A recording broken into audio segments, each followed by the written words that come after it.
23 kunsill se jgawdu minn skema ta' €2 miljun bilan il-lokalitajiet jagħmlu proġetti li jkunu aktar aċċessibbli.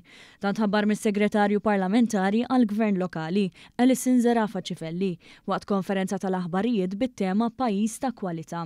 Ispjegat li tkabbir ekonomiku li qed jesperjenza pajjiżna wassal għal bosta inizjattivi ta' kwalità imħabbrin fil-budget għas-sena d-dieħla. Fost il-proġetti li se jsiru b'dawn il-fondi ġodda hemm rinnovar ta' bandli u ġonna kif ukoll installazzjonijiet ta' lifts f'postijiet pubbliċi. Permezz ta' din l-iskema l-Kunsilli Lokali se jkunu jistgħu ikomplu jwettqu aktar proġetti li joffru inklusività fil-lokalitajiet tagħna u se jkomplu joffru kwalità ta' ħajja lir-residenti Maltin u Awċi. Fost il-lokalitajiet li se jgawdu minn dan il-proġett hemm il-Fgura bis-Sindku Clayton Kaskun Portel li jgħid li se jsiru bankini aktar aċċessibbli fit-triq prinċipali.